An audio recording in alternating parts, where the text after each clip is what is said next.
वाहिगुरू जी का खालसा वाहिगुरू जी की फतेह। गुरमुखो, अज आपां उस समय की गल करन लगे हाँ जदों दिल्ली दा बादशाह बहादुर शाह गुरु जी दे दर्शनां लई आगरे आया सी। गुरु जी आगरे अपने बाग विच बैठे सन ते सिख संगत पाही बैठे सी। सहज सुबह सैर करदा बादशाह इधर नूं आया। पता लगा जे गुरु साहिब इत्थे ही हन तां दर्शन की इजाजत चाही। गुरु साहिब ने उस वेले उचेचा फर्श करवाए के उसनूं सद लिया ते आउंदे ने झुक के सलाम कीती। गुरु साहिब ने भी असीस दिती ते आदर नाल उसनूं पास बिठाया। इस वेले दोहां पासियां दे बंदे दो तरफी खलोए होए सी। बादशाह अते सच्चे पातशाह दे वल नज़रां भर भर देख रहे सन। काफ़ी चिर तक प्यार ते हास बिलास भरे शब्दां नाल वार्तालाप हुंदा रहा। इस वेले गलबात दे हुंदियां ही बादशाह ने एक ख्याल पेश कर दिता। इसने आख्या, ऐ गुरु साहिब जीओ, साडे मत विच ऐसा निश्चित है कि जे कोई कलमा पढ़ लवे ओह दोजक विच नहीं सगों बहशत विच जाके हमेशा लई सुख भोगदा है। पर गुरु साहिब ने इस दे उत्तर विच फरमाया कि जैसा कोई कर्म करदा है तैसा फल भोगदा है। जेकर कलमा पढ़दा रहे ते खोटे कर्म भी करदा रहे तां नरक तो छुट नहीं सकदा, ओह दोजक दे दुख जरूर भोगेगा। ऐसा सुन के बादशाह ने कहा कि इस गल का निर्णय किवें हो सके कि आप दा कहा ठीक है। इस वेले गुरु साहिब ने अपनी खजानची नूं बुला के आख्या, जो अपने धन विच एक खोटा रुपया है सी ते उस उत्ते कलमा अते हिजरी सम्मत लिखिया है लै आवे। गुरु जी ने यह रुपया ते लिखत दिखा के एक बंदे नूं भेजिया जे किसे तो इस दे पैसे तुड़ा लियावे। बाजार विच जाके काफ़ी चिर तक ओह बंदा बानिया पास फिर के आया ते आख्या, जियो इस खोटे रुपये नूं कोई नहीं लैंदा, सगों झिड़क के परे सुट दिंदे रहे ते हार के वापस लियाया हाँ। इस वेले गुरु साहिब ने बादशाह वाल मुस्कुराते हुए फरमाया, देखो शाह साहिब, तो साडा ही इस्लामी राज फिर कलमा ते सम्मत इस उत्ते लिखिया पिया है, पर कोई इस नूं कबूलन वास्ते तैयार नहीं है क्योंकि इस दे विच खोट है। तां जिस दरगाह विच सच दा राज है ते दूजियां वस पैना है, उन्हां ने किसी दे कलमा पढ़े ते लिखे नूं नहीं वेखना, बल्कि नेक अमला वाले नूं बहशत विच अते बद अमला वाले नूं दोजक विच पाना है। इस पर थक परवान ते परतावे नूं देख के बादशाह ने सच मन्निया ते सलामा करदा उठ के चला गया सी। इन्हां दिनां विच किसे पूर्वी कारण बहुत लोग पुष्कर राज तीरथ उत्ते इशनान नूं गए। बहादुर शाह ने खान खाना नूं गुरु जी पास भेज के पता चाहया कि आप भी जे कर जाना चाहने तां दोवें चलीए।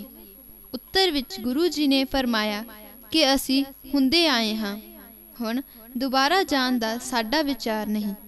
अमीर खान खाना ने ऐसे ही जाके दस दिता। दूजे दिन बादशाह नूं दर्शन की ख्वाहिश हुई तां गुरु साहिब पास बेनती कर भेजी। जदों गुरु जी उस पास गए तां बादशाह ने पूरे सत्कार नाल निश्चित सिंघासन उत्ते बिठाया ते थोड़ी देर दे हास बिलास पिछों एक खास प्रश्न करके गुरु जी तो निर्णय सुनना चाहया। इस वेले इसने पूछया कि रब दे मिलन राह दोवें हन, आप नूं केड़ा पसंद है, हिंदुआं दा रस्ता के मुसलमानां दा, आप दा निश्चय किस ते है। तद गुरु जी ने दस्या कि हिंदू अते तुर्क दोवें जिस जिस राह ते चलदे पए हन, असीं दोहां दे खैर खां हां ते जैसा उन्हां दा भला जाणदे हां उपदेश भी दिंदे रहे हां। बहादुर शाह ने फिर पूछया, साहिब, एक खुदा है ते इक्को उमान है, पर आप दा हिरदे किस वल है, हिंदुआं वल के मुसलमानां वल। तद गुरु साहिब थोड़ा मुस्कुराए ते फरमाया कि शाह जी 3 खुदाए हन। ऐसा सुन के बादशाह ने आख्या, गुरु जीओ ऐसी गल कोई दाना आदमी नहीं आख सकदा, क्योंकि इक्को ही खुदाए है सारियां दा। अते वेद पुराण कुरान ते कतेबा विच भी ऐसा लिखिया है।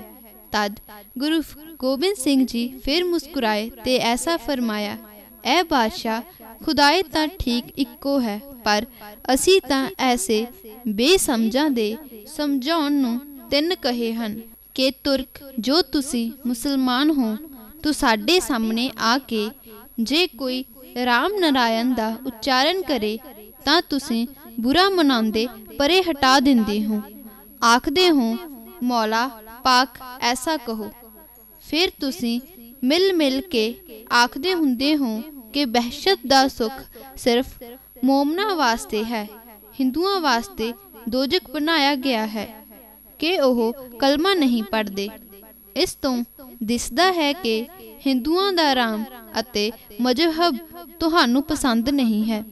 गुरु जी ने फिर कहा, ऐसे ही हिंदुआं सामने कोई मुसलमान खुदा पाक मौला आदि नाम लवे तां ओह दिल तो बुरा मनाए अते उन्हां विचों कोई कलमा पढ़ लवे तां आखदे विगड़ गया है। ओनू ओह लोग संगत पंगत अते जात पात तो वखरा कर दिंदे हन। इस तो साबित है कि मुसलमानां दे निश्चित रब खुदाए नूं हिंदू नहीं मानते, पर साडा खुदाए करता करीम सोई राजक रहीम हुई है। असी भुल के भी भरम भेद नहीं जानते, भाव कि ऐसे रब नूं मानते हाँ जो सबना विच राम अते सबना उत्ते रहम करन वाला करता है।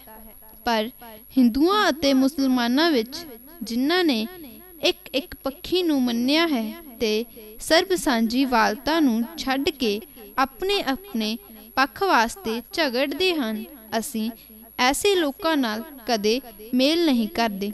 साडे वास्ते दोही पासी इक्को खुदा है ते इस गल उत्ते साडा किसे नाल कोई झगड़ा भी नहीं है। साडा पंथ ऐसा ही जानिए।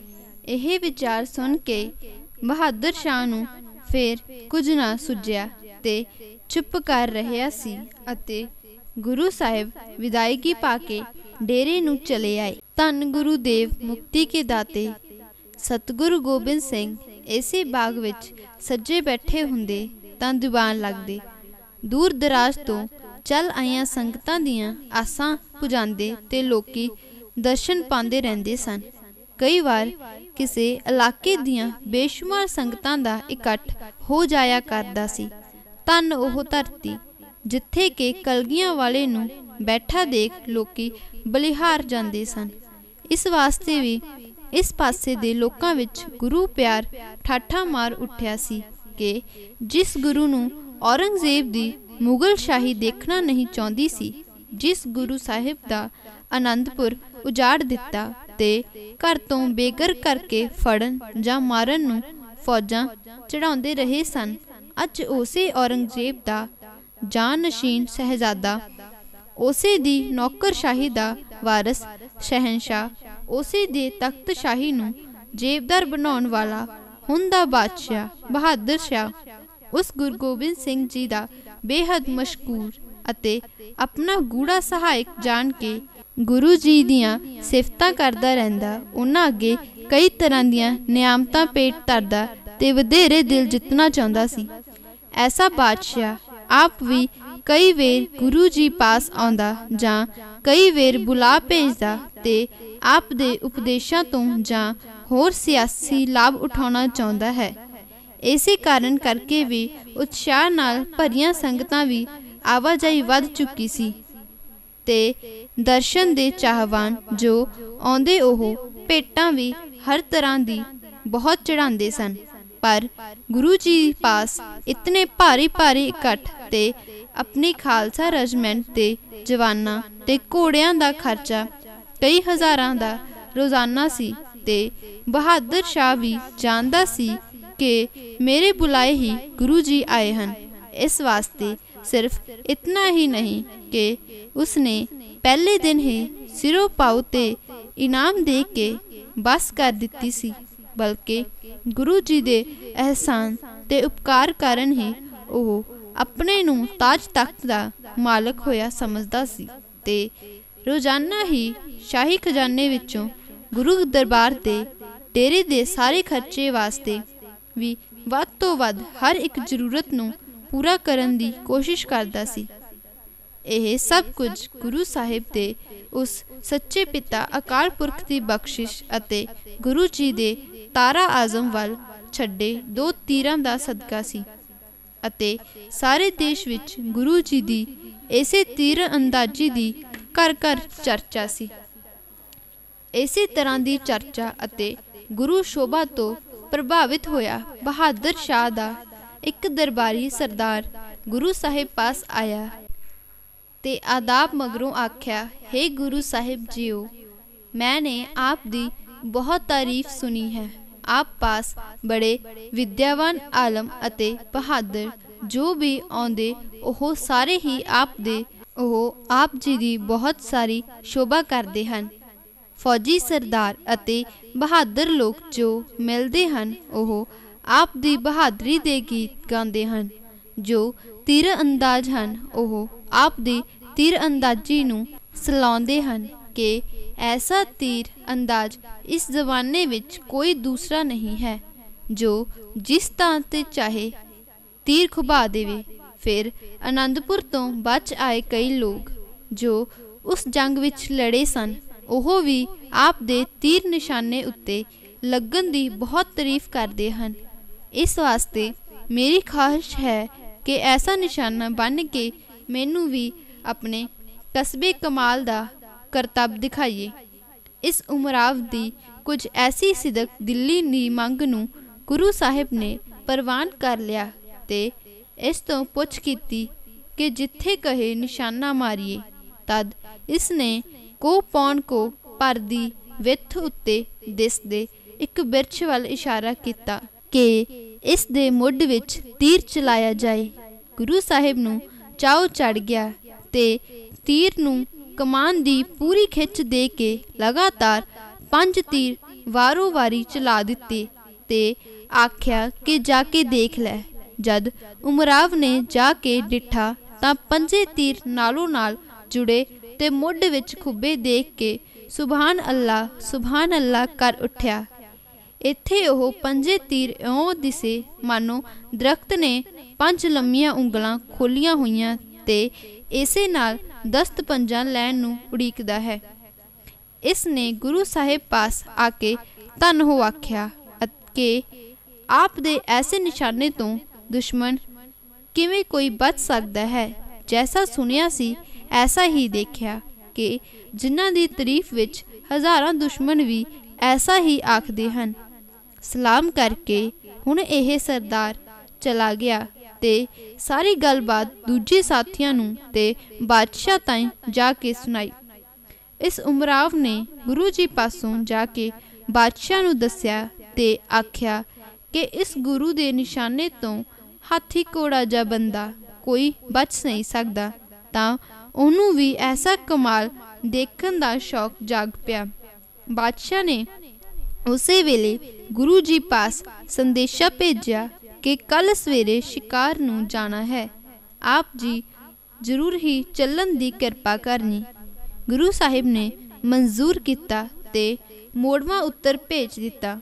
दूजी सवेर नूं बादशाह ने अपने बेशुमार शिकारी कुत्ते बाज ते जुरे इकट्ठे किते होया गुरु जी दे डेरे आए। तद गुरु साहिब भी तैयार सन, घोड़े उत्ते सवार होए ते सने साथियां दे शिकार गाह नूं गए जिथे के हर तरह के काले पीले हरन ते पाड़े सूर बेशुमार राखवे हुंदे सन। शिकार शुरू होया ते जो जानवर सामने आउंदा सी फुड़काया जांदा सी। तितर उड़दे तां बाज उन्हां नूं ढूंढदे सन, सहे भजदे तां कुत्ते उन्हां नूं मारदे रजदे नहीं सन। हरन जां सूर जो सामने नसदा ओह होर किसी तो बच जाए तां बच जाए, पर गुरु साहिब दा तीर ਉਹਦੇ ਵਿੱਚ ਜਾ ਤੱਸਦਾ ਸੀ। ਫੜਾਂਦਾ ਤੇ ਫਵਾਟੀਆਂ ਖਾਂਦਾ ਐਸਾ ਹਰਨ ਜਾਂ ਸੂਰ ਡਿੱਗ ਪੈਂਦਾ ਸੀ। ਇਸੇ ਸ਼ੌਂਕ ਵਿੱਚ ਸ਼ਿਕਾਰੀ ਆਪਣੀ ਆਪਣੀ ਥਾਂ ਉੱਤੇ ਡਟੇ ਹੋਏ ਤੇ ਕੁੱਤੇ ਝਾੜਾਂ ਵਿੱਚ ਫਿਰ ਕੇ ਸ਼ਿਕਾਰ ਨੂੰ ਨਸਾਉਂਦੇ ਸਨ। ਤਾਂ ਇੱਕ ਵਾਰੀ ਸ਼ੇਰ ਉੱਠਿਆ, ਜਿਸ ਨੂੰ ਮਾਰਨ ਵਾਸਤੇ ਇੱਕ ਬੁਲੰਦ ਖਾਨ ਅੱਗੇ ਵਧਿਆ, ਜਿਸ ਦੇ ਪਾਸ ਢਾਲ ਤੇ ਤਲਵਾਰ ਸੀ। पर शेर ने इक्को झपट विच दबोच के फाड़ दिता ते देख के बाकी दे डर गए। बादशाह ने इनाम दा ऐलान किया तां एक कंपनी दा वजीर खान नामी सरदार अगे वधिया। बादशाह दा हुक्म सी कि शेर नूं तीर गोली नाल ना मारिया जाए, बल्कि सिर्फ तलवार जां कटार नाल मारिया जाए। यह वजीर खां भी ढाल तलवार लैके अगे वधिया, पर अगे चिड़िया शेर सी। इक्को झपट विच इस नूं भी संभालन ना दिता ते मार धरिया सी। हुण दो जवानां दी मौत होई नूं देख के किसी दा जिगरा थाई नहीं रहा सी। तद गुरु जी ने अपने सूरबीरां विचों एक रोशन सिंह नाम वाले नूं इशारा किया। बस फिर किसी गुरु साहिब दी थापड़ी पा के शोखी विच आए शेर वल वधिया। इस दे एक हत्थ विच ढाल ते दूजे हत्थ विच कटार नुमा तलवार सी। चमके शेर ने उछल के रोशन सिंह नूं पंजा मार दबोचना चाहया, पर इस गुरु के शेर ने ढाल उत्ते चबट नूं सहारिया ते फुरती नाल हेठां तो पेट नूं चीर के शेर नूं परे सुट दिता। इस तमाशे नूं गुरु जी ते बहादुर शाह ने अखीं वेख्या सी। सारे ने वाह वाह आख्या ते बहादुर शाह ने नेड़े बुला के इनाम देना चाहया सी, पर रोशन सिंह ने आख्या कि जिस गुरु साहिब दी बल बख्शिश द्वारा शेर नूं झटकाया है, इन्हां तो सब कुछ पहले ही प्राप्त है। ऐसा सुन के सारिਆਂ ने फिर इस दी तारीफ की अते सारे मारे हुए शिकारां नूं उठवा के डेरे नूं आए। एक बार श्री गुरु गोबिंद सिंह जी आगरे विच खान खानान दे बाग विच सन। एक दिन भाई नंद लाल हाकम राय अते बहादुर शाह दे मामे नूं पास बुला के आख्या, जो अज तक असी भी नहीं जिताया। अते बहादुर शाह ने खुद भी पुछया नहीं कि की गल सी, जिस दे पूरा करन दा उस तो इकरार लिया गया सी। तुसीं लिखत भी लियांदी ते उस दे वल्लों भरोसा भी दिता सी, हुण पूरा करना चाहिए। गुरु जी तो ऐसा सुन के इन्हां सारिया बंदियां ने बादशाह नूं सब कुछ सुना दिता, जिस संबंध विच उसने दूजे दिन गुरु साहिब तो समझण वास्ते दर्शन आके देण नूं बुलाया। गुरु जी दे आउण ते समूह दरबारी लोकां ने बादशाह दे समेत खड़े होके सत्कार किया ते चंदन चौकी दे सजाए सिंघासन उत्ते बिठाया। थोड़ी देर दी रस्मी गलबात मगरों बादशाह ने कुछ दरबारियां नूं रुखसत कर दिता ते कुछ नज़दीकी जो भाई नंद लाल जी आदिक थोड़े ही बिठाए रखे अते गुरु साहिब दी वडियाई ते एहसान मंदी जतान पिछों बहादुर शाह ने सनीमर पुछया, हजूर दा की हुक्म है। गुरु साहिब ने अपने नाल बीते जुल्म दी कहानी नूं हुण खोल के इस नूं सुनाउणी मुनासिब नहीं जानिया सी। इतना ही कहा कि अपने हक इंसाफ प्राप्ति हित तुसी जो इमदाद चाहे ते असीं देण दा बचन दिता सी। रघुकुल रामचंद्र भी वंश दे हो के असीं पूरा कर विखाया है। श्री रामचंद्र ने शरण आए भविखन नूं आओ लंकेश फरमाया सी। उन्हों लंका दा बादशाह बना के दिते वचन नूं पूरा किया, तोड़ चढ़ाया सी। फिर गुरु जी ने कहा, साडे पिता गुरु तेग बहादुर जी ने कश्मीरी पंडितां नूं धर्म रख्या दा वचन दिता सी, प्राण दे के पूरा किया। असीं तो साडी सहायता ते हक रख्या दा जो वचन दिता सी ओह भी तोड़ निभाया है, पर तो साडे वल्लों भी ऐसा ही किता इकरार सी पूरा होना चाहिए। शरा मुहम्मदी विच भी ऐसी हिदायत है। गुरु साहिब फारसी ते अरबी दे माहर सन। आपने कुरान शरीफ ते हदीस मुकद्दस दे कई हवाले दिते कि मुसलमान जो जुबान तो कहे दिल जान तो पूरा कर विखाए। ईमान दा तगाजा है मरते दम तक अपने बोल नूं पाले। गुरु साहिब ने यह भी याद कराया कि तख्त नशीनी तो बाहद तुसी आगरे किले विच जदों सानू बुलाया सी उस वेले शाही खिलत अते तुक-तुकी इनाम दिते तो पहले तुसी बहुत वडियाया ते यह भी कहा सी कि जिन्हां ने थोड़े उत्ते जुल्म कीते ने असी उन्हां नूं फड़ के थोड़े हवाले करांगे ते हुण ओह वचन निभाउण दा समां आ गया है। हुण गुरु जी ने दस्सिया कि असी होर वितों वध के कुछ नहीं चाहुंदे। साडे नाल कीते जुल्मां दी दास्तान अगर तुसानू याद है, अगर साडे बेगुनाह ते मासूम बच्चियां दे कातलां नू सज़ा देनी तक इंसाफ है तां इस हक दे इंसाफ दी गल दे पूरी करां नू तू साडे पासों इकरार लिया सी, ओह पूरा होना चाहिए। ऐसा बादशाह ने बड़े मुस्कुराए मन नाल सुनिया ते इनकार ना करदियां होइयां भी ऐसा इकरार फेर कीता सी। बादशाह ने अर्ज की कि जनाब दा कहना सिर मत्थे ते है, जरूर पूरा किया जाएगा, पर अजे मेरी बादशाही नूं कायम होया कुछ महीने ही होए हन। अज अगर ऐसे नवाब ते सूबेदारां नूं फड़ फड़ के आप दे हवाले करदा हाँ तां हो सकदा है मेरे उत्ते बेइतबारी दा फतवा लवा के मौलवी ते काजियां वल्लों सारे देश विच बगावत कर दिती जाए, जिस ते अजे ऐसे इकरार दे पूरा करन वास्ते मैनू 1 साल दी होर मोहलत होवे। गल वजनदार सी, जिस ते गुरु जी ऐसा सुन के चुप रहे, पर थोड़ी चुप पिछों फरमाया कि ऐसे ही देख लवांगे, नहीं तां फिर किसी अपने सिख पासों यह कम करवा लेना है। तू सानू तां सिर्फ वडियाई देन नू चाहिया ही सी कि दुनिया विच तेरे इंसाफ दी चर्चा चली रहे, पर तू साडे भागां विच नहीं दिसदा, ऐसा ही समझो।